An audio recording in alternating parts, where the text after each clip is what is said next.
This podcast is brought to you by the Prospect Research Institute, where researchers come to learn, innovate, and connect.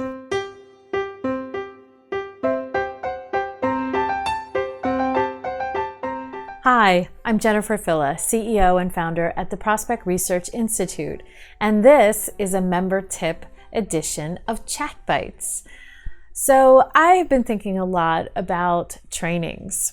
It's what I do at the Institute, and what direction we might take in the new year as 2019 draws to a close and 2020 is out there staring me in the face. It's had me thinking a lot.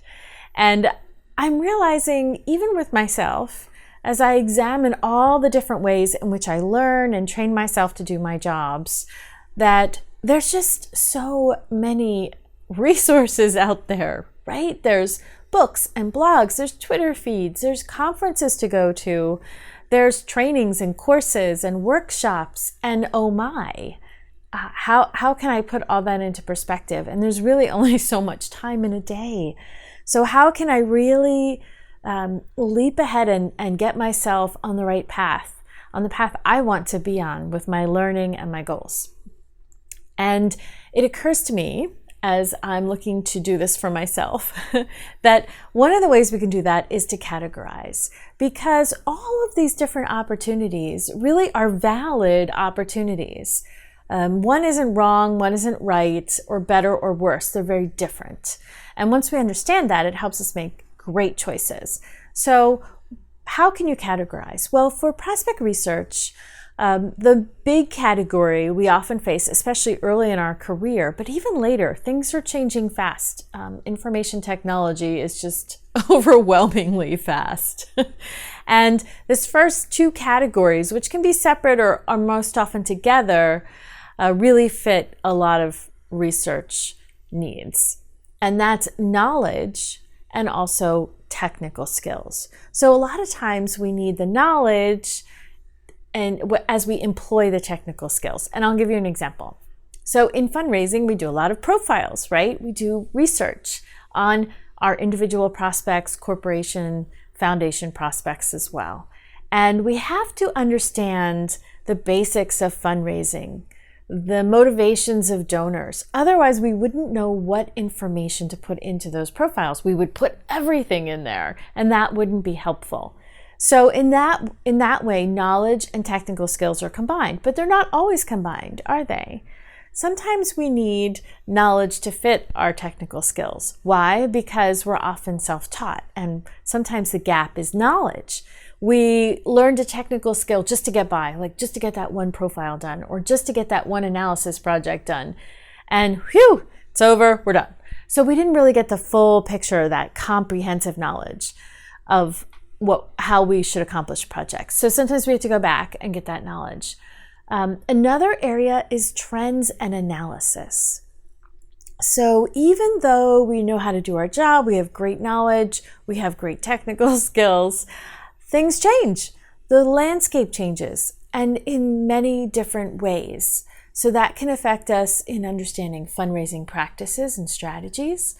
It can affect us with philanthropy generally, how philanthropists feel about philanthropy, or economic factors that would affect wealth and philanthropy. Just, I could go on and on. So trends and analysis, it's important to stay on top of. That can be tricky to figure out, especially if you're pressed for time. You spend too many years not learning anything new, and you can feel really behind. So that's usually the FOMO, the fear of missing out, around trends and analysis. And then there's peer and networking. Peer learning is super powerful, but it's also time consuming, and networking is important for our careers and for our sanity. We need to connect with others for many reasons, not just job hunting. We need people with different skill sets and different specialties. All of us do better at the things that we're most interested in. And yet, our jobs require a whole variety of skills. So we have to rely upon our network to pull in, rely upon that peer learning to help us better understand things that we're maybe not as interested in. So those are the categories. If you think about your training needs for the new year, Is it knowledge? Is it technical skills, or a combination? Do you need to figure out how to get on top of a particular trend or analysis technique?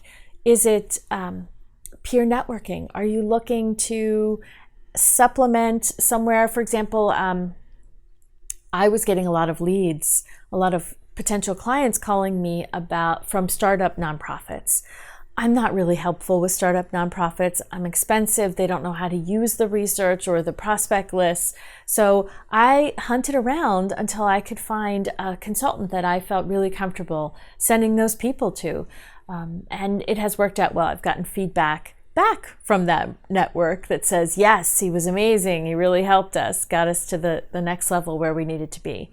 So you can find networking for all kinds of reasons. It's important to build that throughout your career, throughout life, right? I mean, these are kind of basic life skills for us lifelong learners. I hope that those categories can help shape your goal making as you look forward to 2020. The more resources there are out there, the more learning opportunities. Should I read a book? Should I take a course? Really depends on a good match to what type of learning you need to do. If you are afraid of analytics and you take a course, you probably need a course where you can ask people questions, or you need to pull in that peer learning, peer network and form a study group. Something, but maybe this will help you kind of formulate, well, what are the best choices I can make for my training goals? That's it for your tip this time. I look forward to learning with you again very soon.